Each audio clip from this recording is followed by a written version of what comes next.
જય માતાજી મિત્રો, હું મનીષાબેન આપનું સ્વાગત કરું છું અમિધારા કિચનમાં। તો આજે આપણે બનાવશું ભરેલા ગુંદાનું શાક। આ ગુંદાનું શાક એકદમ લાલ ચટક ટેસ્ટી અને મસાલેદાર બનશે। જે ઘરમાં નહીં ખાતા હોય ને એ પણ ખાવા મળશે। તો ચાલો આપણે બનાવવાની શરૂઆત કરી દઈએ। તો ગુંદાનું શાક બનાવવા માટે આપણે 250 ગ્રામ જેટલા ગુંદા લીધા છે અને મેં છૂટા પાડી અને આ ટોપકા આવે ઉપરને આપણે કાઢ્યા નથી અને આ રીતના આપણે એક એક કરીને બરોબર ધોઈ નાખવાના। ધોઈ અને મેં કોરા કરી લીધા છે। તો હવે આપણે આને બાફી નાખવાના છે। તો બાફવા માટે મેં એક નાની જાડી પેન લીધી છે અને એની અંદર 1.5 ગ્લાસ જેટલું પાણી મૂક્યું છે ગરમ થવા। પાણી ગરમ થાય એટલે આપણે આની અંદર અડધી ચમચી જેટલું મીઠું નાખી દઈશું અને એક નાની વાટકી જેટલું આપણે અંદર છાશ નાખવાની છે। જો તમારી પાસે છાશ ન હોય તો લીંબુ પણ નાખી શકો। હવે આ બે વસ્તુ આપણે ઉકળવા દઈશું। તો આપણું છાશ અને પાણી જે હતું એ બધું ઉકળી ગયું છે। તો આપણે જે આ ગુંદા છે આપણે આખા જાની અંદર નાખી દેવાના છે।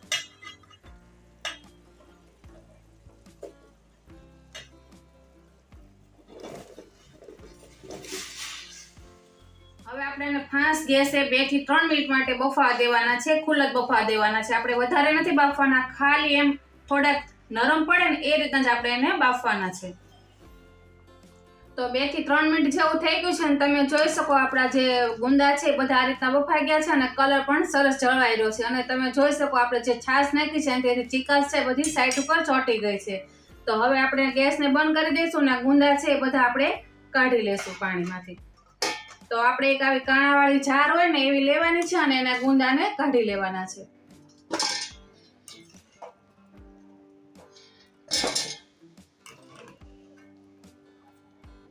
હવે ગુંદાને આપણે સરસ રીતના બાફી લીધા છે। તો હવે આપણે એને ઠંડા થવા દઈશું। તો ગુંદા આપણા ઠંડા થાય ત્યાં સુધી આપણે મસાલો બનાવી લઈએ। તો આપણે ખાંડ લેશું અને તેની અંદર આપણે સિંગદાણા નાખશું। તો આપણે કાચા સિંગદાણા લીધા છે, 2 ચમચી જેટલા લીધા છે, આપણે એની અંદર નાખી દઈશું અને 1.5 ચમચી જેટલા આપણે સફેદ તલ લીધા છે એ નાખી દઈશું। 1 ચમચી વરિયાળી લીધી છે એ નાખી દઈશું આપણે। હવે આ બધું આપણે દસ્તાની મદદથી ખાંડી લેશું। તો આપણા સિંગદાણા, તલ અને વરિયાળી છે એ ખંડાઈ ગયા છે। આપણે આ રીતના એને ખાંડી લેવાના છે। જો તમારે ખાંડવું ન હોય તો મિક્સર જારમાં બંધ ચાલુ કરીને પણ પીસી લેવાનું, પણ તમે ખાંડીને બનાવશો ને તો મસાલો બહુ સરસ બનશે। તો આપણો મસાલો સરસ રીતના ખંડાઈ ગયો છે। તો હવે આપણે એને એક બાઉલમાં કાઢી લઈશું। તો હવે આપણે એ જ ખાણીમાં પાછી ફાફડી ગાંઠિયા લેવાના છે। અડધી વાટકી જેટલા લીધા છે આપણે ખાંડી નાખશું। આપણે ફાફડી ગાંઠિયા સાથે 8 થી 10 કાળા મરી લીધા છે એને પણ ખાંડી લેશું।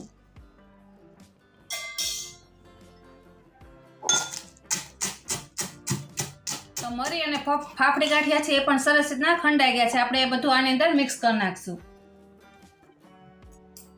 તો હવે આપણે એની અંદર મસાલો કરશું। તો આપણે આદુ, લસણ અને મરચાંની પેસ્ટ બનાવી છે પણ ખાંડીને જ બનાવેલી છે। આપણે લસણ ચડિયાતું લીધું છે એટલે કે વધારે પડતું લીધું છે, આપણે એની અંદર નાખી દઈશું। આપણે અંદર લીલો અને લાલ 2 મસાલો ઉપયોગ કરવાનો છે। અડધી ચમચી હળદર નાખશું, 1 ચમચી તીખું મરચું નાખશું, 1 ચમચી ધાણા જીરું નાખશું, અડધી ચમચી ગરમ મસાલો નાખશું, સ્વાદ પ્રમાણે મીઠું નાખશું, 1 ચમચી ખાંડ નાખશું, થોડાક લીલા ધાણા નાખશું, એક મોટી સાઈઝનું ટમેટું લીધું છે એને મેં ઝીણું ઝીણું કાપી લીધું છે એ પણ આપણે એની અંદર નાખી દઈશું। જો ટમેટું ન નાખવું હોય તો કાચી કેરી પણ નાખી શકાય। આપણે કાચી કેરીને ખમણી અને નાખી દેવાની, તે ખાટો મીઠો સ્વાદ સરસ આવશે। હવે આપણે 2 પાવડા જેટલું તેલ નાખી દઈશું આની અંદર। હવે બધો મસાલો આપણે સરસ રીતના મિક્સ કરી લઈશું।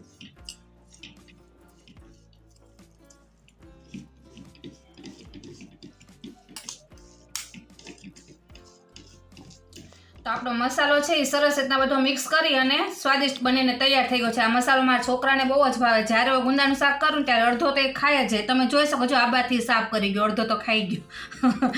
હવે આપણો મસાલો સરસ થઈ ગયો છે અને આપણા ગુંદા છે એ પણ ઠંડા થઈ ગયા દેશું અને જે ગુંદા છે એને આપણે બીજ કાઢી લેશું। તો આપણે આ ગુંદું લઈ અને એને આ રીતના ટોપું છે ને કાઢી નાખવાનું અને આ રીતના થોડુંક એવું ચાકુ મારી અને એને આમ પ્રેસ કરશો ને એટલે ઠળિયું નીકળી જશે। આપણે આખું તૂટે નહીં ને એ રીતનું ધ્યાન રાખવાનું અને ચમચા આપણે ચાકાના મદદથી આ રીતના કાઢી લેવાનું અને તમે જોઈ શકો સેજ પણ ચીકણું નહીં રહે। અને આપણે આ રીતના થઈ જાય ને પછી આની અંદર આપણે એક મીઠા આંગળી કરી અને અંદર ફેરવી દઈશું. પહેલા આપણે બધા બીજ કાઢી લઈએ.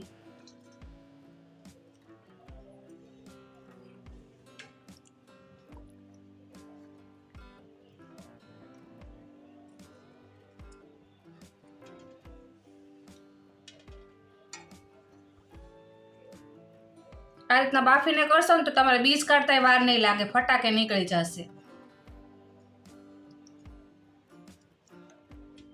ગુંદાના આપણે જે ડીટીયા અને બીયા બધા કાઢી લીધા છે. તમે જોઈ શકો કેટલા સરસ બધા થઈ ગયા છે અને એક સરખા બધા નીકળી ગયા છે. તો હવે આપણે આ જે ગુંદું છે તેને આપણે એક મીઠાનો વાટકો લેવાનો અને આંગળી આ રીતના કરી અને હાથમાં ફેરવી લેવાની ગુંદામાં. એટલે જે આપણે થોડી ઘણી ચીકાશ હશે ને બધી વહી જશે અને ગુંદું તૂટે નહીં એનું ધ્યાન રાખવાનું. જો તમે જોઈ શકો અંદર જરાય પણ ચીકાશ નથી રહી, બધું સરસ થઈ ગયું ચોખ્ખું. આ રીતના આપણે બધાને કોટ કરી લેશું મીઠાથી પહેલા.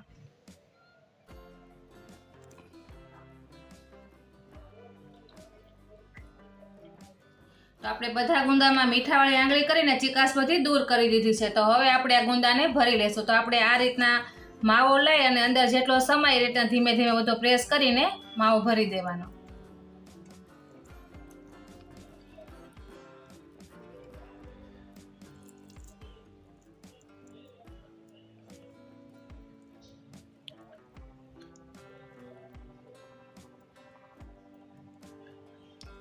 આ રીતના આપણે બધો માવો અંદર ગુંદામાં ભરી લેશું.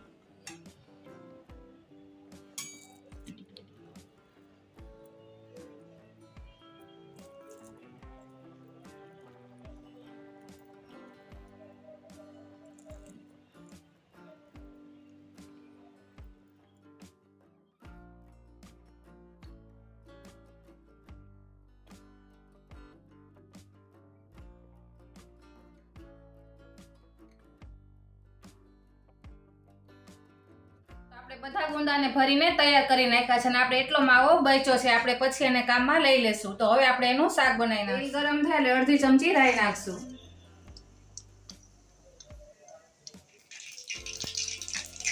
ત્યાર પછી અડધી ચમચી હિંગ નાખશું અને ત્યાર પછી આપણે એક ડુંગળી લીધી છે મોટી સાઈઝની, એને મેં આ રીતના મિક્સરમાં પીસી લીધી છે. આપણે એની અંદર નાખી દઈશું.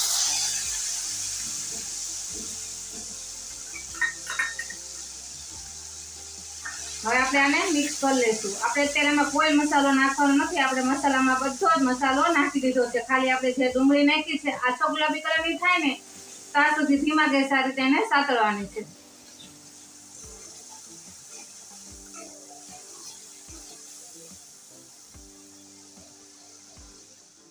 તો આપણી ડુંગળી સતળાઈ ગઈ છે. તો જે આપણે ગુંદા ભરીને રાખ્યા છે આપણે ધીમે ધીમે અંદર નાખી દઈશું.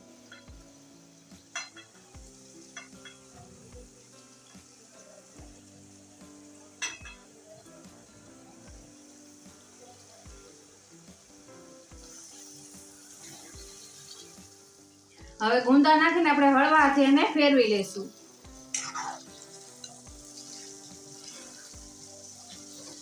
આ રીતના બધા ફેરવી લેશું એટલે બધા અંદર આપણે જે ડુંગળી નાખી છે એનું બધું કોટ થઈ જશે અને સરસ રીતે એનું કોટિંગ થઈ જાય.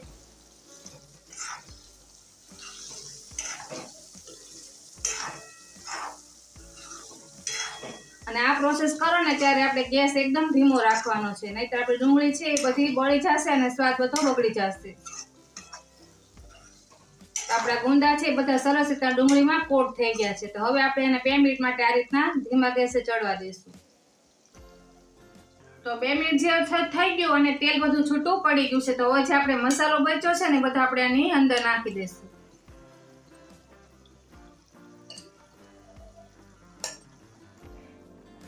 હવે બધો મસાલો આપણે ધીમા ધીમા હળવા હાથે બધો કોટ કરી લઈશું અંદર, એટલે બધો મિક્સ થઈ જાય.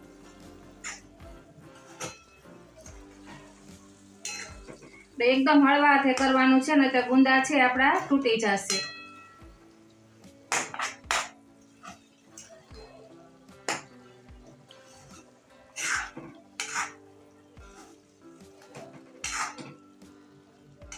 હવે આપણે એને ગ્રેવી વાળું કરવાનું છે. તો આપણે ગ્રેવી એની છાશની બનાવવાની છે. તો આપણે 1 થી 1.5 વાટકી મોળી છાશ લેવાની છે. બહુ ખાટી હોય એવી નહીં લેવાની. તો આપણે છાશ એની અંદર નાખી દઈશું.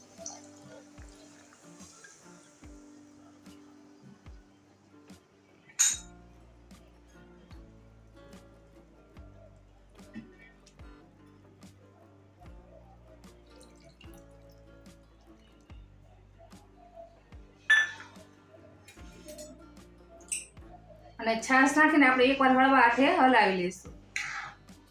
છાશ નાખીને આપણે અડધી ચમચી કાશ્મીરી લાલ મરચું નાખવાનું છે, તેનાથી કલર સરસ આવશે.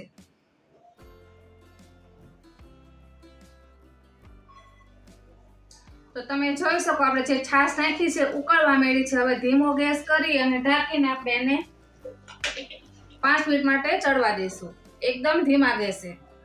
તો 5 મિનિટ જેવું થઈ ગયું છે ને આપણે શાકને ખોલીને જોઈ લેશું. તો તમે જોઈ શકો આપણું શાક કેટલું સરસ બનીને તૈયાર થઈ ગયું છે. તેલ બધું ઉપર છૂટું પડી ગયું છે. તો આપણે એકવાર એને ચમચાથી હલાવી લેશું. આપણે એકદમ હળવા હાથે હલાવશું.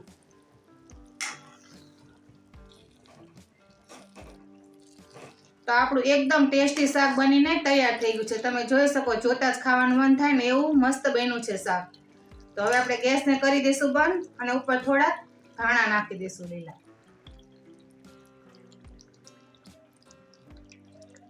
આપણે ગુંદાને પણ જોઈ લઈએ. તમે જોઈ શકો કેટલા સરસ ચડી ગયા છે.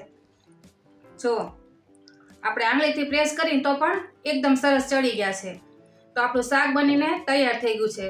આ રીતના તમે શાક ઘરે બનાવજો, ઘરે બધાને બહુ જ ભાવશે. અને રેસીપી સારી લાગે તો વિડીયોને લાઈક, શેર અને ચેનલને સબસ્ક્રાઇબ કરજો. અને ફરી મળશે એક નવા વિડીયો સાથે. ત્યાં સુધી જય માતાજી.